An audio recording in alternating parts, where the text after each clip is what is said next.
Ihr habt Bock, endlich auf die Rennstrecke zu gehen, aber habt keine Ahnung, wie das geht, keine Ahnung, wo ihr buchen könnt und keine Ahnung, wie ihr euer Motorrad vorbereitet, dann bleibt jetzt dran und viel Spaß im Video. Servus Freunde, willkommen zu einem neuen Video hier auf dem Hobby Racer Kanal.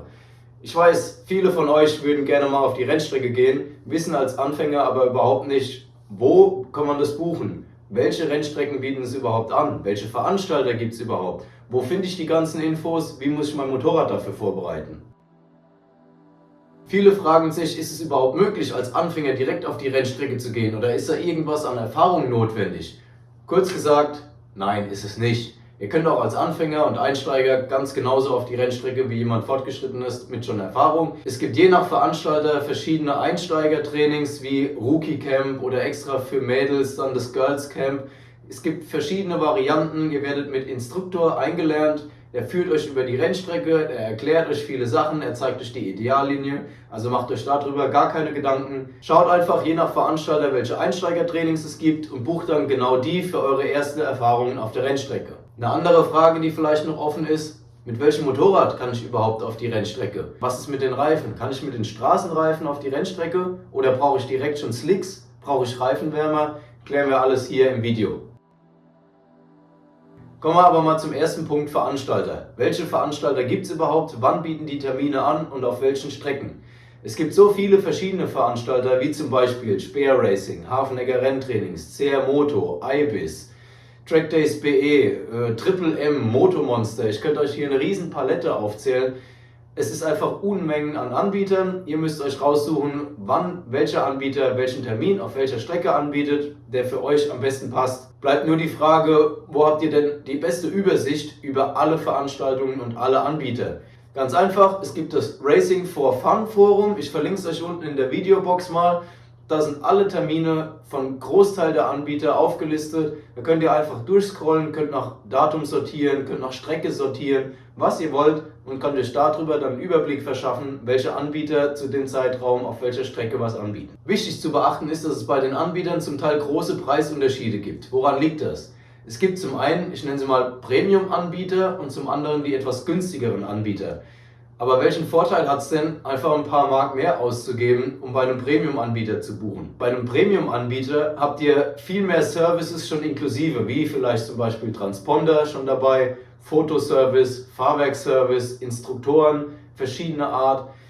Ihr habt einfach hier viel mehr Fahrzeit am Ende durch erhöhte Sicherheit, durch kleinere Gruppen, durch homogenere Gruppen. Dadurch kommt es zu weniger Stürzen, weniger Ausfällen und ihr habt am Endeffekt mehr Fahrzeit auf der Strecke, als dass ihr wegen Unterbrechungen dann in der Box stehen müsst. Damit die günstigen Anbieter den Preis entsprechend rechtfertigen können, müssen sie irgendwo Einsparungen machen. Das heißt, Transponder kostet zum Beispiel nochmal extra oder Fotoservice ist nicht inklusive oder Fahrwerkservice ist extra.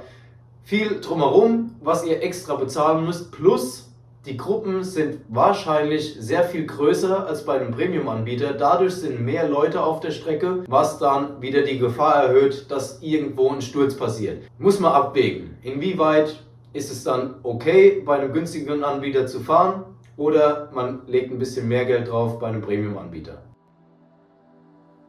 Wie läuft jetzt aber so eine Buchung genau ab? Das schauen wir uns am besten mal direkt am PC an einem Beispiel von Speer Racing. Um den Termin jetzt zu buchen, gehen wir erstmal auf die Speer Racing Seite und sehen hier schon auf der Startseite die ersten Events. Das Ganze funktioniert bei anderen Anbietern relativ ähnlich. Wir suchen jetzt mal für meinen Fall alle Veranstaltungsarten, Strecken. Ich würde gerne in Hockenheim fahren. Dann wählen wir uns das Datum aus, wann wir fahren wollen. Hier in dem Fall entscheide ich mich jetzt für 11. März, Hockenheim, Sportfahrertraining. Ihr könnt weitere Infos über diesen Termin rausfinden, und zwar was ein Boxenplatz kostet, was eine komplette Box kostet und welche Services es vor Ort gibt. Zum Beispiel hier 55 Moto ist der Reifenservice. Wenn wir den Termin jetzt buchen wollen, wir sehen hier, es sind noch freie Plätze verfügbar. Wählen wir einfach jetzt buchen. Ich logge mich ein mit meinem Login. Wenn ihr noch keinen Login habt, registriert euch einfach kurz. Hier seht ihr dann die ganzen Daten von euch mit Adresse, E-Mail-Adresse, Handynummer und so weiter. Seht hier rechts nochmal, welche Veranstaltung ihr buchen wollt, was es im Gesamten kostet. Nächster Schritt. Und könnt hier angeben, welches Fahrzeug ihr habt. Dann könnt ihr hier noch eure Startnummer wählen. Im besten Fall ist die ihr euch vorstellt, auch noch frei. Und eine Rundenzeit eingeben. Wenn ihr schon mal auf der Strecke wart, könnt ihr eine Rundenzeit eingeben oder eine Selbsteinschätzung, wie schnell ihr seid, je nach Level. Oder dass ihr noch nie auf der Rennstrecke gefahren seid. Hier könnt ihr dann nochmal Zusätze dazu buchen, wie zum Beispiel eine Versicherung, die Zeitnahme, ein Box oder einen Boxenplatz. Und dann seht ihr im letzten Schritt nochmal die Buchungsübersicht, Haken setzen und kostenpflichtig buchen und schon habt ihr eure erste Rennveranstaltung gebucht. Das Ganze funktioniert bei anderen Anbietern ähnlich. Wenn ihr hier einfach mal zum Beispiel bei Hafenegger schaut, Termine und Login, dann seht ihr auch hier, welche Termine es gibt und seht dann hier entsprechend, ob noch Plätze frei sind, was es kostet und könnt dann die Termine buchen. Infos darüber, welche Veranstalter es gibt, wann die Veranstaltungen stattfinden, findet ihr zusammengefasst mit einem Großteil aller Anbieter bei Racing for Fun. Da schaut ihr einfach hier bei Events auf Termine. Dann wollen wir in dem Fall ein Renntraining buchen. Und dann könnt ihr euch hier auch schon aussuchen, zum Beispiel Rennstrecke Hockenheimring in der GP-Variante. Wollen wir fahren im August. Lass uns mal die Termine anzeigen. Was gibt es hier? Im August ist Speer Racing dort und Racing School Europe. Alles klar, Speer Racing hört sich gut an. Dann schauen wir uns hier Details an. Ah ja, okay, das ist von 11. bis 13. Können hier direkt zu Speer Racing wechseln auf die Anmeldeseite und bekommen hier unten noch weitere Infos, was alles dazu verfügbar ist. So könnt ihr euch hier bei Racing for Fun informieren, welche Anbieter auf welchen Strecken wann was anbieten. Der nächste Punkt ist, wie bereite ich mein Motorrad überhaupt richtig vor für die Rennstrecke? Da müssen wir unterscheiden zwischen Straßenmotorrad oder wer vielleicht schon ein Rennstreckenmotorrad hat. Wer mit seinem Straßenmotorrad das erste Mal auf die Rennstrecke gehen will, muss sich Gedanken darüber machen, ob er das richtige Modell überhaupt hat. Es macht keinen Sinn, mit einem Chopper oder mit einer Supermoto auf eine große GP-Rennstrecke zu gehen. Das ist absoluter Quatsch und ist auch von den Anbietern meistens schon von vornherein verboten. Das heißt, für auf die Rennstrecke braucht ihr entweder eine Sportler oder ein Naked Bike. Beide Varianten sind okay. Zur Leistung, es gibt Veranstaltungen, wo ihr mit 300er Bikes fahren könnt, dann entsprechend in den niedrigeren, langsameren Gruppen, aber meistens ist es 600er und 1000er Klassen. Um jetzt mit eurem Straßenmotorrad auf die Rennstrecke gehen zu dürfen, müsst ihr ein paar Sachen vorbereiten. Das heißt, zum einen müsst ihr die Spiegel abbauen, dann müsst ihr das Nummernschild abbauen und ihr müsst Lichter und Scheinwerfer mit Tape abkleben. Einfach aus den Gründen, wenn ihr stürzt, dann ist vermieden, dass überall irgendwelche scharfkantigen Teile, Splitter, Glas oder ähnliches liegen oder das Nummernschild scharfkantig einen von euch oder irgendeinen anderen Teilnehmer verletzen könnte. Außerdem sollte euer Motorrad vom Allgemeinzustand ordentlich gepflegt sein. Das heißt, Bremse muss ordentlich entlüftet sein, Bremsbeläge sollen ordentlich dick sein, die Bremse an sich muss ordentlich funktionieren. Außerdem darf das Ding nicht tropfen, kein Öl lecken, keine Kühlflüssigkeit verlieren. Die Kette muss sauber gespannt sein und in einem ordentlichen gepflegten Zustand sein. Alles so Dinge, die an eurer Straßenmaschine von vornherein in Ordnung sein sollten. Überprüft sie für die Rennstrecke, aber trotzdem explizit nochmal extra. Wenn ihr schon ein Rennmotorrad habt und damit auf die Rennstrecke gehen wollt, dann müsst ihr hier aber genauso auf manche Dinge achten, die bei der Vorbereitung wichtig sind. Auch hier gilt, dass das Motorrad im Allgemeinzustand gepflegt und ordentlich gewartet sein soll. Außerdem, wenn ihr eine Rennverkleidung schon drauf habt, dann schaut, dass ihr unten einen geschlossenen Bug habt, weil der verhindert, dass im Falle vom Flüssigkeitsaustritt von Öl oder Kühlflüssigkeit nichts auf die Strecke kommt und dich oder andere Fahrer irgendwie beeinflusst oder gefährdet, sondern dass es in der geschlossenen Wanne gefangen ist und dort gesammelt werden kann.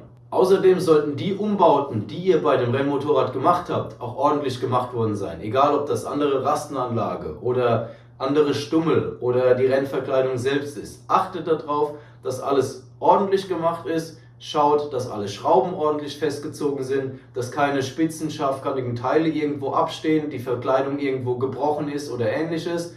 Einfach der Allgemeinzustand sollte gepflegt sein und, ganz wichtiger Tipp, putzt euer Motorrad regelmäßig. Ein sauberes Motorrad ist ein sicheres Motorrad, weil beim Putzen kommt ihr in jede Ecke rein, macht alles schön sauber und dabei fallen euch am ehesten auf, wenn irgendwo Schrauben fehlen oder irgendwo was lose ist. Außerdem ein wichtiger Punkt, der Auspuff. Achtet darauf, dass euer Auspuff leise genug ist. Auf der Rennstrecke heißt nicht nur, weil es Rennstrecke ist, gelten hier keine Limits und ihr könnt einfach heizen und ballern so laut wie ihr wollt, weil ihr auf der Straße Angst vor Polizei haben müsst. Auf der Rennstrecke gilt vor allem in Deutschland auch Lautstärkebegrenzung von zum Beispiel Hockenheim 98 dB, Sachsenring ist nochmal strenger, auch im Ausland, Tschechien zum Beispiel, Most fängt mittlerweile an auf 105 Dezibel runterzugehen. Überall gibt es Limits, deswegen achtet drauf, dass ihr entweder mit Serienauspuff fahrt oder wenn ihr einen Nachrüstauspuff drauf habt, dass der mit dB-Killer ausgestattet ist. Wenn ihr euer Motorrad dann soweit vorbereitet habt, gibt es noch einen guten Bonustipp.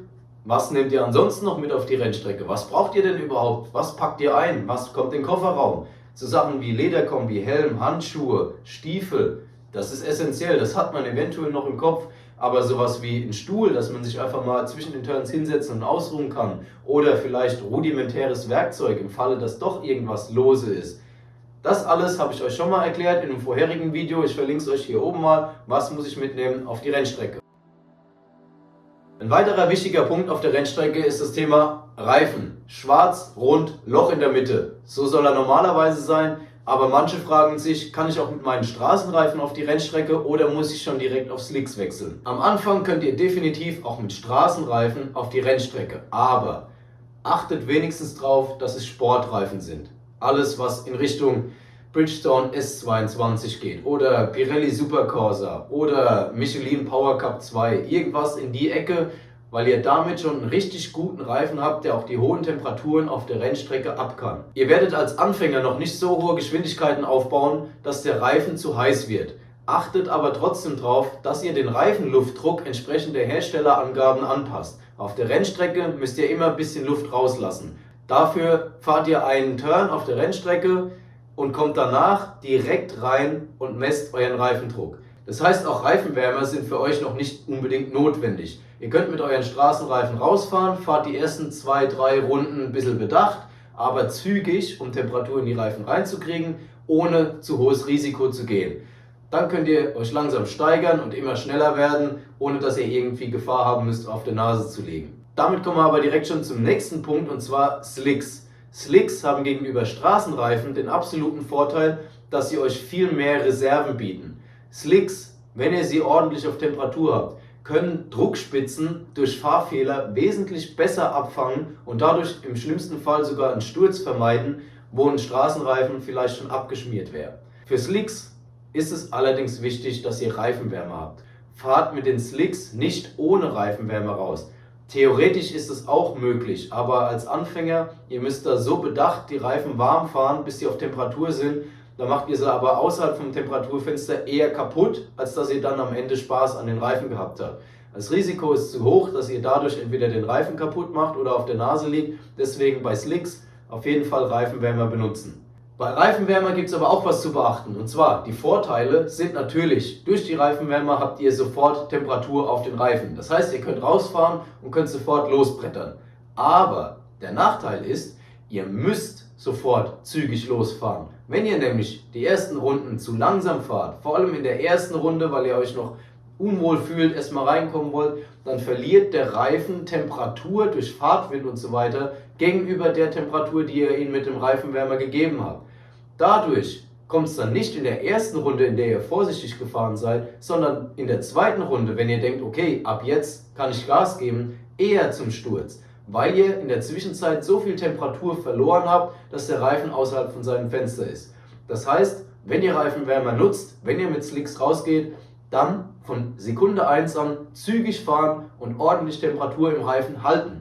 So viel der grobe Überblick zum Thema Rennstrecke, Termine, Veranstalter und Events, wie ihr euer Motorrad richtig vorbereitet und auf was ihr bei euren Reifen achten sollt. Wenn ihr zu einem von den Themen nochmal Details wissen wollt, dann haut es unten in die Kommentare rein, mache ich gegebenenfalls nochmal ein separates Video dazu oder ihr kontaktiert mich einfach auf Instagram. Ich hoffe, das Video hat euch wieder weitergeholfen und wir sehen uns beim nächsten Mal. Viel Spaß beim Zusehen. Ciao!